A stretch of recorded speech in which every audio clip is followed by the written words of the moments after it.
He lifted the blade into the pale morning over Bamberg on May 1, 1573. A 19-year-old named Frantz Schmidt walked into the town square not as a spectator but as the man charged to carry out the law. Before him knelt a condemned thief bound, trembling and already halfway into the silence that follows a verdict. When Schmidt raised the sword for the first time, he felt more than metal in his hands. He felt the weight of his family's fate, the statutes of an empire, and the long shadow of a profession that society needed yet would not embrace. With a single, measured stroke, he began a career that would end 394 lives and define his own. Frantz was not born a butcher of men. He was born an inheritance. His father, Heinrich Schmidt, had been a woodcutter until the Margrave of Brandenburg-Ansbach conscripted him into the office of executioner, order impossible to decline. From that moment, the surname Schmidt became a mark of social exile. In the Holy Roman Empire, executioners were essential and untouchable at once. Hired by councils, shunned by neighbors, their children were often barred from guilds, from pulpits, from respectable crafts. The role placed bread on the table and a wall around the house. Frantz's response to that wall was not flight, but resolve. Under his father's instruction in the town of Hof, he learned the discipline of the trade, how to make punishment swift, how to keep ceremony orderly, how to ensure the law spoke clearly through action. Yet it was in Bamberg, a rising administrative center in Franconia, where he first stepped from practice into history. He later recorded the moment in the precise hand that would preserve his life's work. On the first day of May, 1573, I took up the sword for the first time. At Bamberg it reads like a ledger line, but it marks a threshold. A young man receiving the empire's charge. What happened that day was not spectacle for its own sake. Town councils across the empire, including Bamberg's, hired executioners on formal contracts and paid them like any other civic officer. The entries were spare Frantz Schmidt. Execution carried out, but beneath the bureaucratic language stood a reality few wanted to face. A community that needed justice also needed someone to enact it. They would avert their eyes in the marketplace, and then gather at the square when the sentence came due. From the start, Schmidt aimed at something almost no executioner dared hope for: legitimacy. Over the next 2 decades, he became one of the most sought-after professionals in the empire. He did not merely perform sentences, he systematized them. Punctual, sober, exacting, he turned a stigmatized craft into a visible arm of urban governance. His rise was not only personal, it was a stark lesson in how, within the Holy Roman Empire, law could lift even the outcast if he wielded its instruments with unerring steadiness.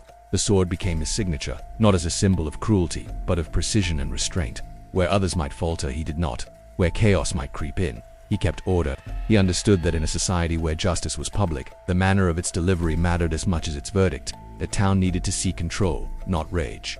Ceremony, not chaos. In that space between fear and function, Schmidt lived on official everyone relied upon and few would greet.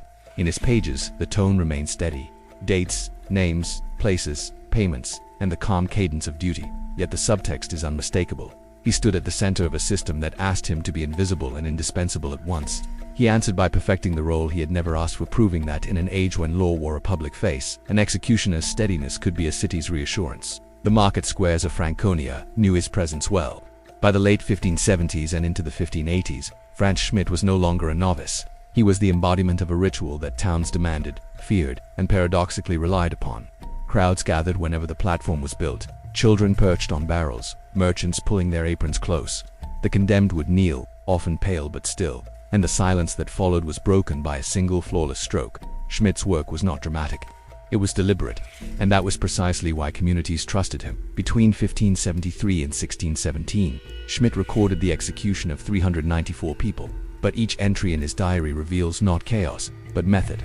Every death was inscribed in the framework of imperial law, shaped by local customs, bound within a choreography of justice. For municipal councils, Schmidt was not a figure of cruelty. He was a civil servant, a necessary guardian of order. The public square was his courtroom, the blade his verdict. On July 15, 1589, for instance, he wrote with brevity, "I beheaded Andreas Rascher with a sword." He had murdered a man on the road to Würzburg. The words are stark, but they reveal his professionalism. Execution by the sword was considered an honorable form of punishment, often reserved for male offenders of higher social status. Unlike the rope or the wheel, the blade allowed the condemned to meet their end with a certain dignity. Yet dignity demanded precision. A single mistake could turn ritual into disaster, leaving the victim writhing and the crowd horrified. Schmidt did not miss. His reputation rested on mastery, and by all accounts, his hand never failed. Other sentences were less merciful. On April 3, 1587, Schmidt presided over the punishment of a serial killer, a crime deemed too severe for the sword alone. Here, the law called for the wheel, a punishment designed not only to end life but to extend suffering. Limbs were struck and broken one by one, the body pinned against spokes, the agony prolonged. Schmidt's account of the event is brief, clinical even, but its implications are chilling. These were not punishments of expedience. They were messages, carefully staged to remind all who watched of the consequences of transgression. Punishments also reflected societal expectations of gender. In one case, Schmidt carried out the sentence of saxdose or death by drowning in a sack against a woman condemned for infanticide. This ancient Germanic penalty involved sewing the woman into a weighted sack, sometimes with animals placed inside, and consigning her to the water. Such judgments were less about crime alone and more about symbolic purification, an attempt to cleanse the community of what was seen as an intolerable moral offense. For Schmidt, it was another line in his ledger. For the community, it was ritual absolution. Even fire lay within his duties. Those convicted of heresy, witchcraft, or the use of poison faced execution by burning. To the authorities, flames did more than destroy, they purified. The crowd stood in heavy silence as smoke curled upward. The condemned transformed into an emblem of transgression erased. Once more, Schmidt's role was not sadism, but solemn function. He kept order. He made certain the process carried through without chaos or cruelty beyond what the law decreed. His precision was not for mercy's sake, it was for the state's. Through these decades, Frantz Schmidt became more than an executioner. He became an institution, his presence both feared and depended upon. Towns needed him at the center of their rituals of justice, and he answered that need with a steadiness that few could match. In his hands, the empire's laws were not abstractions. They were lived, enacted, and witness-etched, not only in parchment, but in the memories of those who watched from the square. And as his ledger grew, so did the paradox. He was reviled as untouchable, yet trusted above all to deliver law's most final sentence. He was marked by dishonor, yet his very perfection lent dignity to justice itself. In a world where the law was ceremony and ceremony required a figure, Schmidt became both the hand of the state and its most reluctant symbol. By the turn of the 17th century, Frantz Schmidt's career had spanned decades. He had stood on countless scaffolds, in markets and courtyards from Bamberg to Nuremberg, and delivered sentences with the precision that defined his reputation. Yet what makes his story extraordinary is not simply the number of executions, but the strange dignity he managed to carve from a profession defined by dishonor. Executioners in the Holy Roman Empire lived under a paradox. They were officers of the law, vital to its functioning, yet they were treated as social outcasts. They carried out justice, but bore its stigma. Neighbors shunned them, guilds refused them, and even their children inherited suspicion. For most, it was a life lived at the edge of society, their work acknowledged only in whispers and in ledgers. Schmidt refused that destiny. He did not run from his role. He embraced it and transformed it into a position of solemn authority. Every execution he conducted was carefully recorded in his diary, not in the language of cruelty, but in the tone of duty. His writings show no indulgence in pain, no triumph in another's end.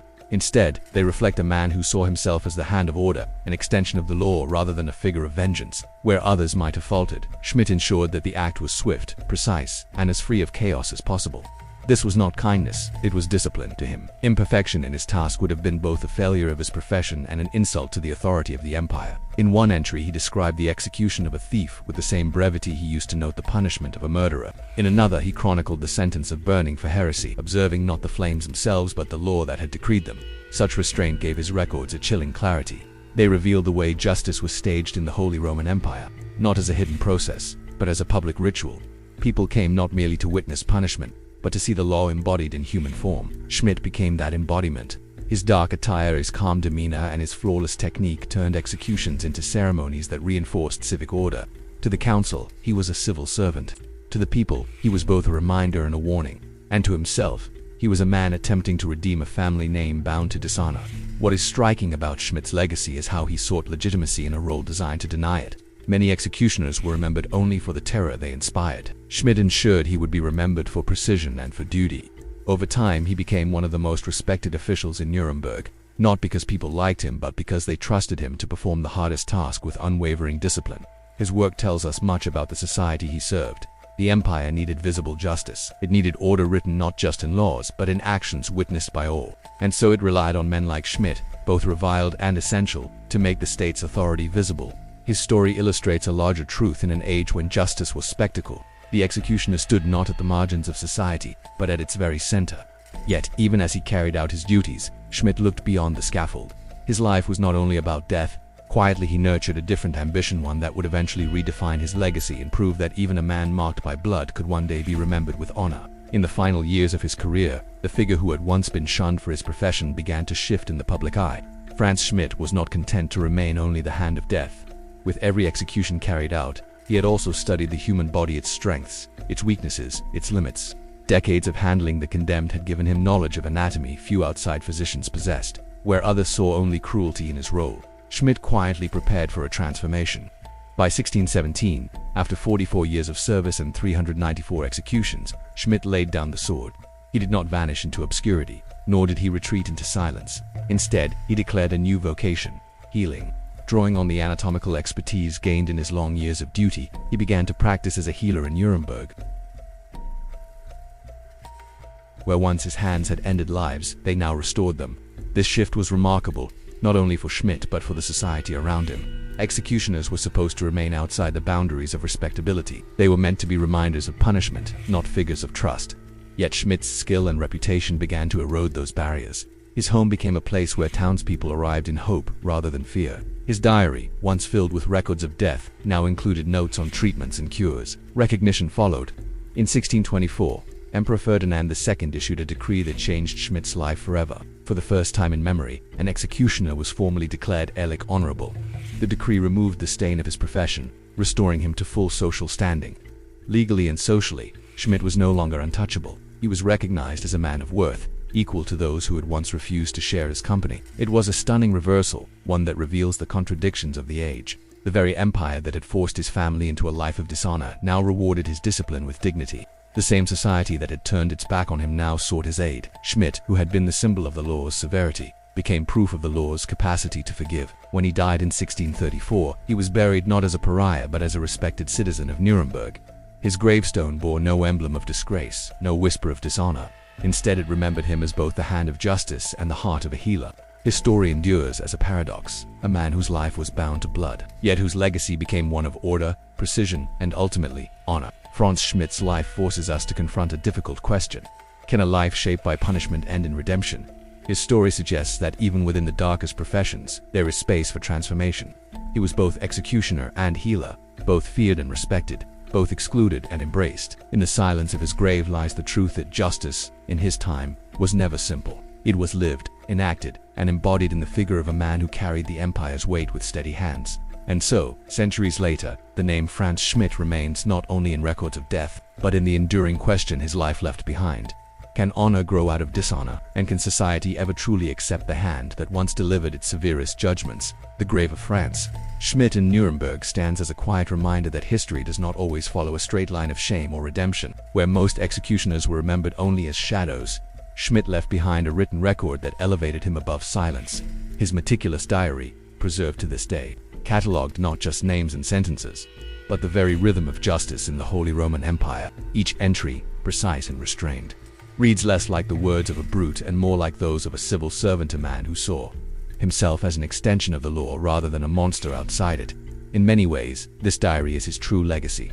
It transformed an executioner into a historian of crime, a witness to the darkest corners of human society. Through his notes, we learn of thieves and killers, of betrayals and confessions, and of the rituals that bound punishment to the spectacle of justice. For modern readers, these pages open a window into a world where crime and punishment were inseparable from the public eye. Each execution was not just an end, but a message written in flesh and ceremony, witnessed by entire communities. Yet, beyond the details of punishment, the diary reveals a man who yearned for legitimacy. Schmidt was not content to accept the role society had thrust upon him. Instead, he wielded it with such precision that it became a pathway to respect. His life illustrates how the boundaries between honor and dishonor could be blurred, reshaped, and even broken when one's skill aligned with the needs of the state. He was feared, yes, but he was also indispensable. As centuries passed, the figure of Frantz Schmidt grew into something larger than himself. Historians, lawyers, and moralists studied his record not only for its gruesome details but for its humanity. Here was an executioner who wrote without malice, who treated his role with solemnity, and who sought to balance the weight of death with the hope of healing. His dual life, as both executioner and physician, makes him one of the most unusual figures in European history. What makes his story even more compelling is the way it forces us to reconsider justice itself. Was Schmidt simply a tool of cruelty, or was he a man performing the necessary work of his society with precision and discipline?